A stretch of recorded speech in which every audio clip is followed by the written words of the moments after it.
aqui no canal do Portal Revoluta. Se essa é a sua primeira visita, eu te convido a se inscrever no canal e ativar o sininho para ficar por dentro de tudo que rola no canal do Portal Revoluta.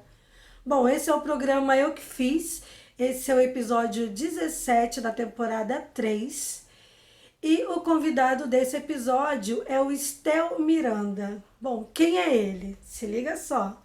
Ele é músico, diretor de fotografia, escritor, produtor de arte e cultura, ativista cultural e social, foi membro do Comitê Gestor Local do Programa Conjunto ONU em Vitória e vice-presidente do Conselho Gestor do CEL, Centro de Artes e Esportes Unificados, também na capital capixaba.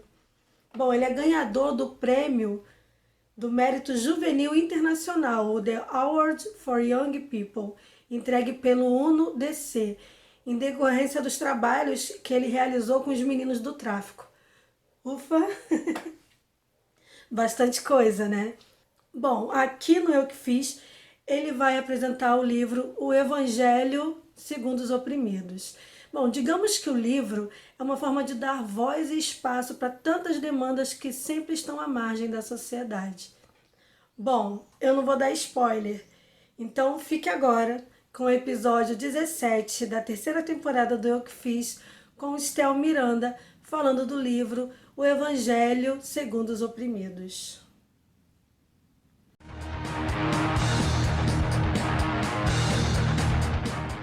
Bem, o nome do meu livro é O Evangelho segundo os Oprimidos. Ele foi lançado pela editora Cousa. É um livro que traz um pouco de romance, que traz um pouco de poesia, que traz um pouco de soneto, que traz um pouco de algumas narrativas, mas ele é permeado de uma linguagem que a gente escolheu que seria a melhor forma de ser apresentado, e é um livro sobre literatura e poesia marginal, exatamente com esse afinque, com essa pegada.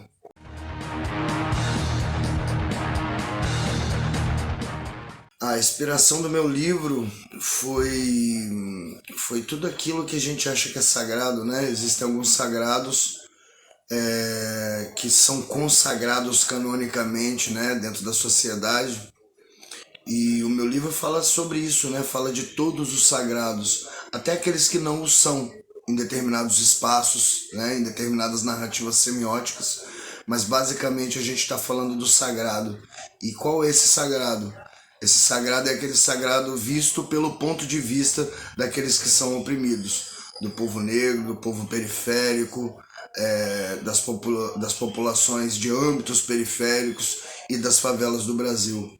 Então, o sagrado aqui muitas das vezes não é religioso, o sagrado muitas das vezes aqui não tem a sua vertente nas raízes religiosas, nas raízes da religião, porém, existe uma nomenclatura sagrada que protege esses entes, essas entidades. Então, o livro fala muito sobre isso, tem muito disso e passa sobre esse sagrado do dia a dia, esse sagrado dos objetos sagrados, esse sagrado que a gente canoniza a todo momento, né, como o capitalismo, como o trabalho sem descanso, como as entidades sendo superiores à população. Então existem alguns sagrados que detêm, né, as leis de determinados campos sociais.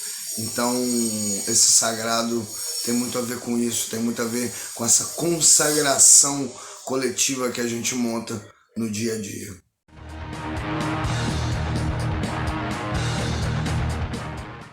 Então, os aspectos abordados no livro são... Não existe uma narrativa de começo, meio e fim, apesar de que ele passa por uma linguagem bastante bíblica, né? Então, existe uma gênese e existe um apocalipse, né?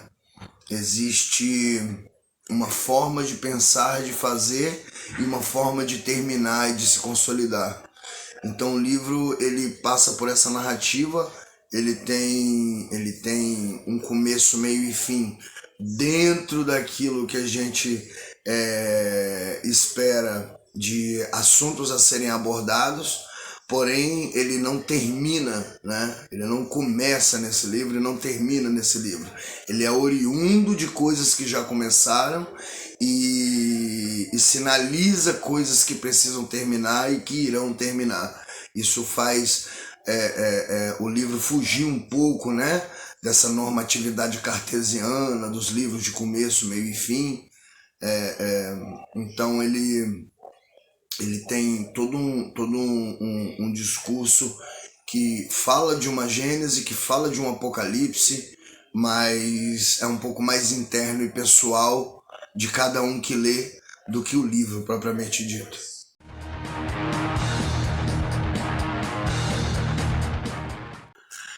Então, a opção pelo português arcaico foi bem difícil, né? A gente queria ter uma liga, né? Uma cola com que a gente pudesse trabalhar esse livro e chegar um pouco mais desse sagrado para mostrar um pouco mais desse sagrado, né? E o português arcaico, ele não passa não só pela Bíblia, né? Ele passa por todas as correções ortográficas, até a gente colocar, por exemplo, o Y e o W, né, na nossa língua portuguesa. Os países que falam a língua portuguesa têm uma intimidade, conhecem historicamente um pouco o português arcaico. Então foi o que mais se aproximou de trazer a linguagem sobre o sagrado, né? Que a gente pretendia abordar. Parece uma linguagem difícil, mas na verdade ele é super explicativo. As pessoas que pensaram que teriam uma dificuldade para ler esse tipo de português acabaram se dando muito bem, porque é de uma linguagem de um entendimento muito fácil, muito rápido. Então eu acho que isso só contribui, né, para a gente conseguir mostrar o que a gente pretendeu dentro da obra. E o português arcaico foi uma ferramenta bastante útil nesse momento para a gente conseguir transportar a mensagem, para a gente trazer um pouco mais dessa linguagem e dessa explicação sobre esses pontos, né, que a gente chama de sagrado, né, e que a gente traz para nosso dia a dia através desse livro no formato de evangelho.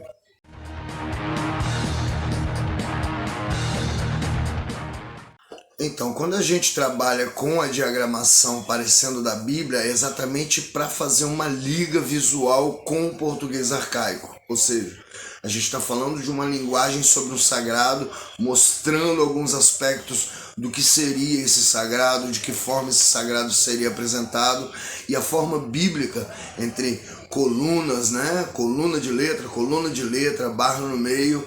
A gente consegue trazer plasticamente para quem está lendo uma noção de sagrado um pouco mais próxima da nossa cultura mesmo ocidental, né?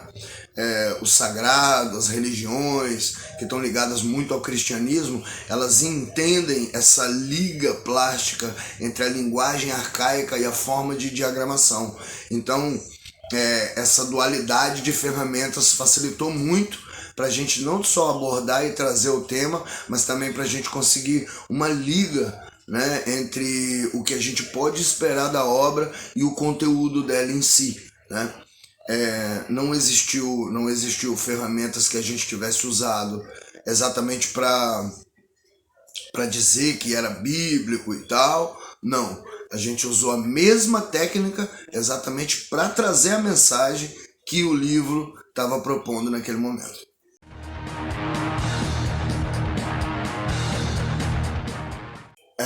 Quando a gente pergunta se o livro é uma crítica à religião, a primeira resposta é não, né? Mas eu também fico lembrando de pessoas, por exemplo, Immanuel Kant, né? Que foi um dos primeiros que propôs a desconstrução da teologia da moral, né? Ele era cristão, Immanuel Kant era cristão, cristão evangélico, né? Cristão luterano, cristão praticante, cristão teólogo, que estudava mesmo, né? E de um outro lado, ele mesmo faz esse descolamento, né, entre a prática moral humana dentro das sociedades e a liga com o sagrado e a liga com a religião. Então, o livro está muito longe de ser uma crítica às religiões, positiva ou negativa, não é essa a proposta, né? Mas, porém, não tem como abordar a religião sem passar exatamente pela semiótica que a gente propôs no livro, né? Então, a crítica do livro, ela se aplica tanto à religião, quanto à vida moral, quanto à vida social, quanto ao aparato econômico, quanto às desigualdades sociais, e exatamente pelo olhar dos oprimidos, daqueles que não detêm as ferramentas do campo para discutir sobre o assunto, né? A gente está falando mesmo de subserviência e de obediência mesmo, né? Que é uma herança cristã, que é uma herança baseada no perdão, no pecado, na desobediência do sagrado e por aí vai. Então, está muito longe de ser uma crítica à religião, né? Bastante longe, porém, o livro fala que há crítica não só sobre a religião, mas sobre o método político, sobre o método social, sobre o método até de se escrever o que está no cógito, o que está na abstração, também é passível de ser redialogado, de ser rediscutido, de ser reinventado e, por que não, de ser reescrito e reentendido, né?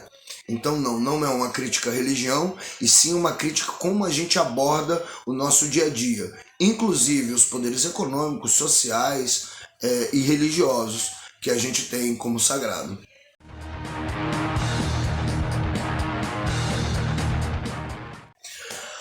O meu encontro com a poesia foi muito cedo, né? Eu venho de uma família onde meu pai era teólogo autodidata e meu irmão trabalhava com arte e cultura e era professor de capoeira, são minhas duas maiores referências.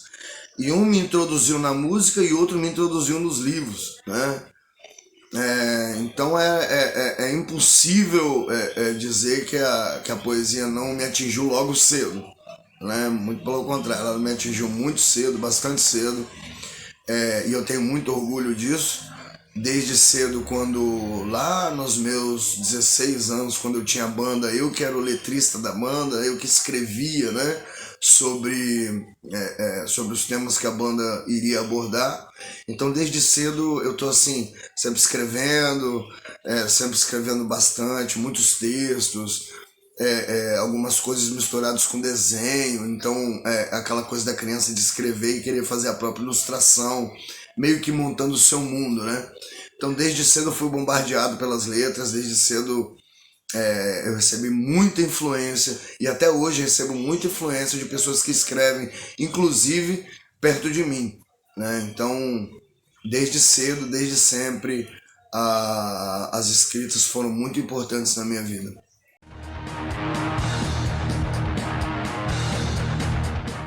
Lá no início, quando eu comecei a escrever, eu tive banda, eu que escrevia as letras da banda, né? A gente tocava metal, e depois eu passei por algumas outras bandas que tocavam alguns outros estilos. E aí o meu primeiro contato com a poesia marginal foi através dos slams, né? Existia um coletivo em Vitória chamado Coletivo Literatura Marginales, que tinha grandes amigos meus que eu já admirava muito, que já praticavam a poesia de forma aberta no meio da rua, que já faziam slams, né? E aí eu fui de cabeça, né? Nesse mundo que eu acabei me encontrando, né? Em 2006 eu me formei em arte e cultura, sou formado em arte e cultura com ênfase em audiovisual.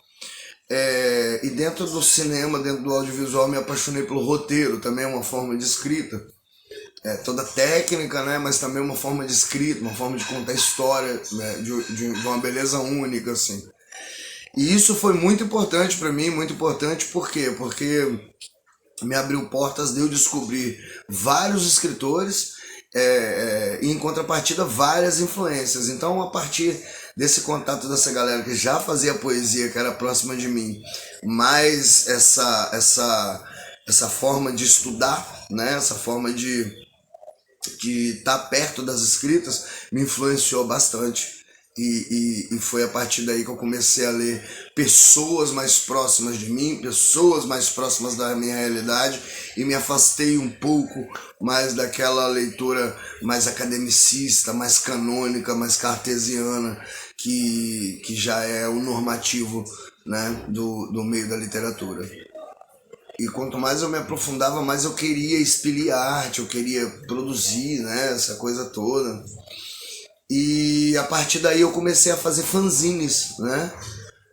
Antes de lançar o meu livro, O Evangelho Segundo os Oprimidos, eu tenho alguns fanzines lançados. O meu primeiro fanzine foi o Efeito Colateral. O segundo fanzine, o Aforismos em Doses Homeopáticas, né? O terceiro fanzine foi um que eu fiz com uma grande escritora daqui também da poesia marginal, a Lolo Amorim.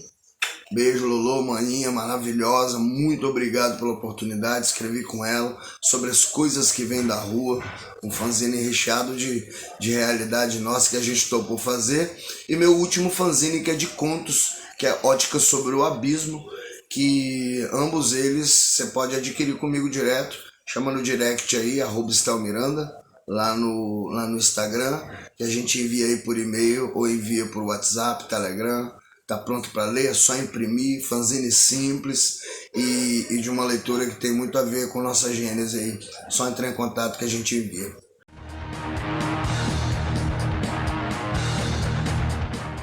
Lancei meu livro pela editora Cousa, mas até o lançamento, desde quando eu comecei a escrever até eu conseguir lançar, demoraram-se 7 anos, né? Eu comecei a escrever o livro, terminei o livro, algumas editoras estavam enviando, né,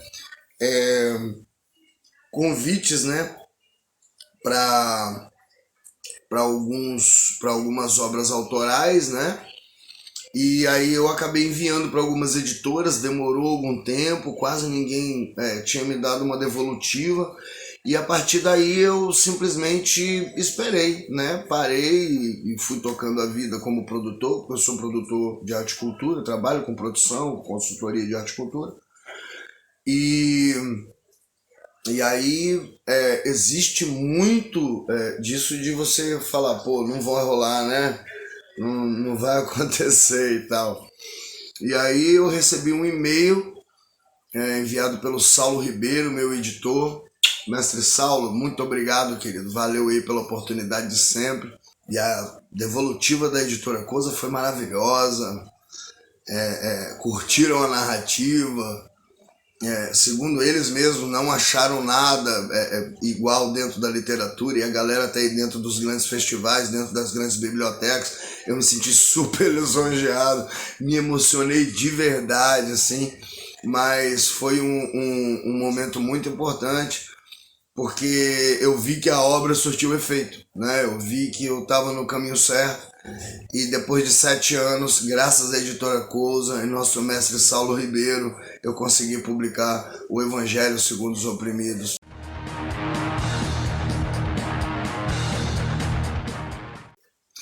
Então, eu tenho um processo. O meu processo criativo é bem estranho, né? Bastante sofrido, né? As pessoas costumam dizer que fala que eu dificilmente é fácil encontrar alguém que escreve realmente com a alma, né? E aí o meu processo criativo é muito único, né? Eu choro, eu me tranco, eu paro de escrever durante alguns minutos, medito em algumas outras coisas e depois transformo isso, né? Faço um funil emotivo dentro do processo criativo. Eu acho que cada um tem um processo criativo, né? E o meu eu acho que não se assemelha de mais ninguém exatamente por causa disso, porque é bem estranho, né? Eu me tranco mesmo, eu prefiro estar sem música, eu prefiro estar ouvindo só eu mesmo, só o meu nível de consciência e tal. E o que foge, muitas vezes a galera consegue escrever ouvindo música e tal. E aí é isso, o meu processo criativo ele perpassa por um pouco de solidão, um pouco de despejo em mim, né? E aí nisso eu consigo construir e dar corpo às narrativas que passam por mim, tentando, né, manter a mensagem e tentando resultar naquilo que possa ser entendido da melhor forma.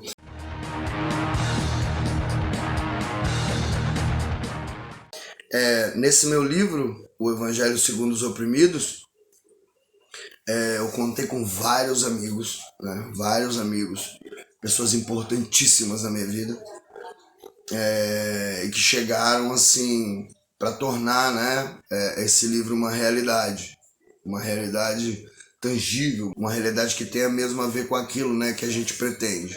Então a capa e a diagramação ficou por conta da Luana Dias. Ela é fisioterapeuta, ela faz diagramação, é uma das artistas mais completas que existem, assim, né? Ela que fez a arte, e a primeira arte que ela entregou eu já aprovei. Não, mas não tem que mexer em nada. Não, tá ótimo, tá lindo, eu adorei. Foi muito bom ter a Luana Dias aí fazendo a diagramação, né? Os meus editores, o Saulo Ribeiro, que me apresentou o Gabriel Nascimento, que é meu editor direto, teve contato comigo direto, fez as decisões comigo direto, me coordenou, me mostrou o caminho das pedras, me falou como que estava esteticamente o livro, discutiu comigo, parou para conversar comigo. Então, teve um carinho muito grande, né? Muito grande mesmo na hora de fazer essa entrega. As ilustrações ficaram por conta de Nico Duarte. Nico é um artista gráfico e um grafiteiro aqui de Vitória, no Espírito Santo, que dispensa comentários. É um camarada que teve um trabalho muito grande aí, fazendo pinturas aí do Brasil, e tem várias obras na rua aqui na capital Vitória. Então, e um amigo de luta, né, que mora lá no Jesus Nazaré, que está sempre ajudando a comunidade, que está sempre ajudando a favela, que está sempre junto dos seus. Então, é um camarada que eu tive a honra e o prazer de participar do meu livro, de ilustrar meu livro, de colocar suas obras junto dele e de plastificar aquilo que a gente tinha escrito como teste. Grande artista. E também teve o pós-fácil, né? A gente pensou em fazer um prefácio.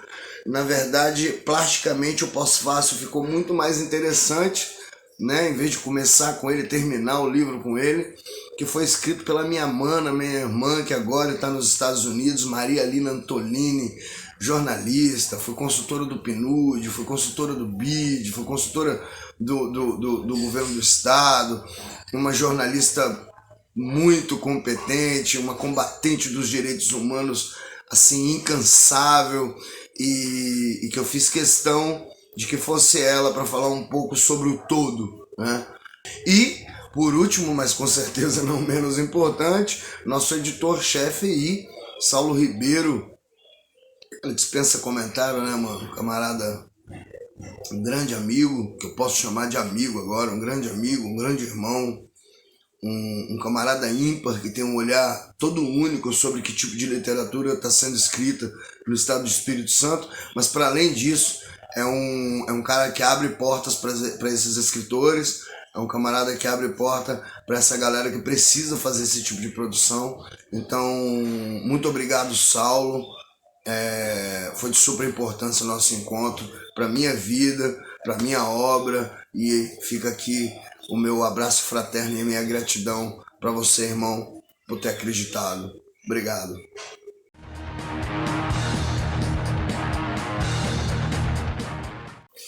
Ah, eu tenho alguns livros de cabeceira, tá? Inclusive, livros de cabeceira do tipo de literatura que eu faço, eu tenho muito poucos, né?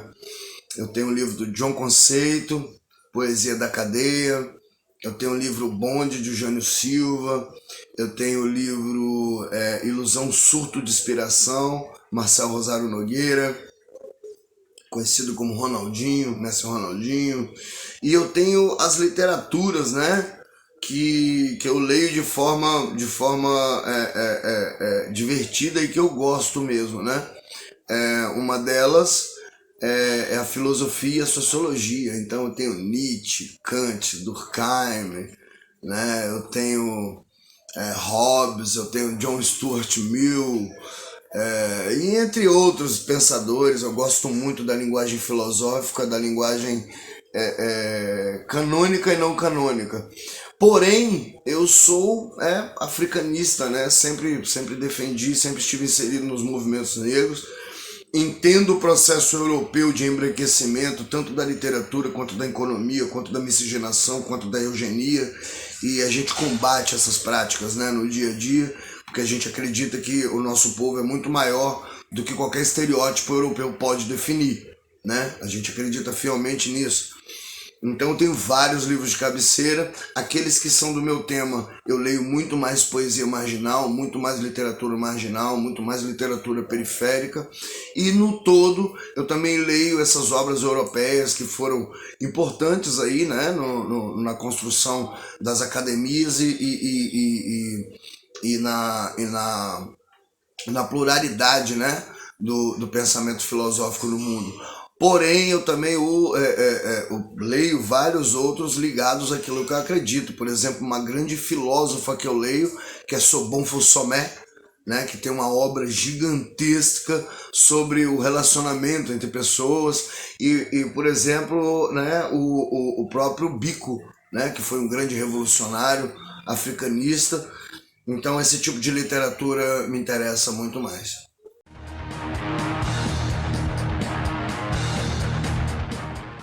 Então, eu tenho alguns calos literários, sim. Às vezes tem obras que eu nunca consigo terminar de ler, né?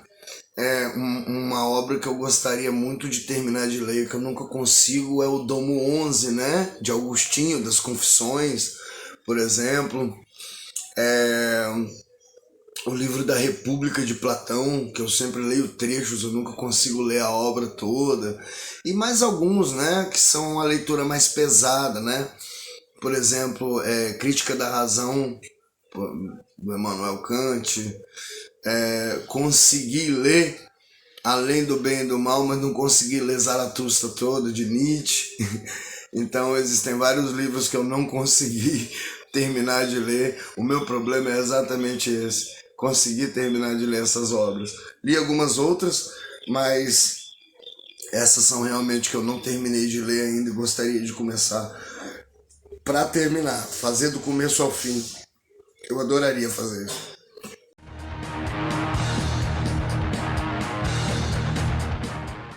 Eu tenho algumas manias literárias, né? Eu marco a orelha, eu dobro, eu nunca coloco marcador, sempre dobro. Eu tenho nota de rodapé.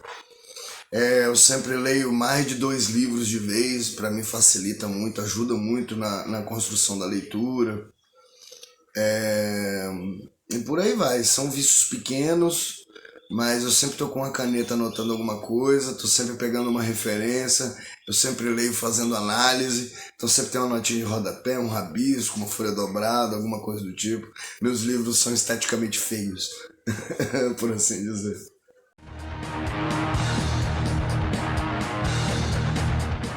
Eu não vou indicar um livro só, mas eu vou indicar mais de um, e fica um convite para vocês lerem mais do que esses que eu vou indicar. Ilusão, Surto de Inspiração, do Marcel. Caminho para o Texas, também lá da nossa casa, da editora Cosa, feito pelo grande mestre Maciel Cordeiro, grande amigo, grande irmão e um escritor de uma competência gigantesca. Poesia da Cadeia, né, que eu já tinha citado anteriormente, John Conceito, e o Bonde, né, do Jânio Silva, que é o coordenador lá do perfil Entre 100 Linhas, @Entre 100 Linhas. Dá um pulo lá que vocês vão conferir o trabalho literário do cara, que é muito bacana, que foge dos livros, que é muito bacana. Então são livros que eu indico e indico com todo carinho.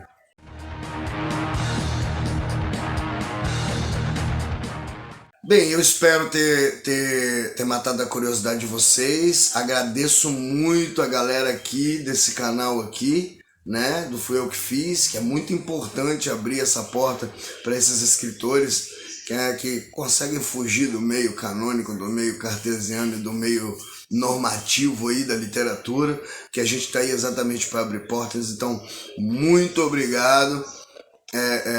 A galera do canal, muito obrigado para você que se inscreveu no canal e continua acompanhando essa galera rica que tá nesses outros vídeos comportados aqui no canal. Se quiser me seguir, dá um pulinho lá no Instagram, @estelmiranda, pode me chamar, pode trocar ideia comigo. Tô super à disposição, eu passo o WhatsApp, eu passo o Telegram, se precisar fazer uma parceria, se precisar trocar uma ideia. A gente também trabalha com consultoria e tal. Então, fiquem à vontade. Muito obrigado, muita luz para vocês. Grande abraço e fé. Vamos, que o som não pode parar. Valeu! Interessante as escolhas que ele fez, né? De, por exemplo, utilizar o português arcaico para escrever o livro e também usar as colunas de letras, né?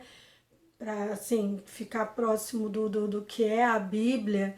Enfim, toda uma dedicação para dar voz aos oprimidos e fazer as pessoas refletirem sobre os diversos sagrados que existem na sociedade, não é mesmo? Deu vontade de ler? Bom, eu vou deixar aqui na tela o link do Instagram da Editora Cousa, bem aqui. E na descrição do vídeo terão os links de onde você pode encontrar o livro e também o link para acompanhar o Estel Miranda nas redes sociais, ok? E nesse episódio eu vou falar sobre livros. Ué, Daisy, o programa já é sobre livros.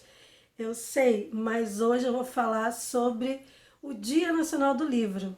O dia que esse programa vai estrear, vai entrar no ar, é o dia em que se comemora o Dia Nacional do Livro. Mas por que o Dia Nacional do Livro é no dia 29 de outubro?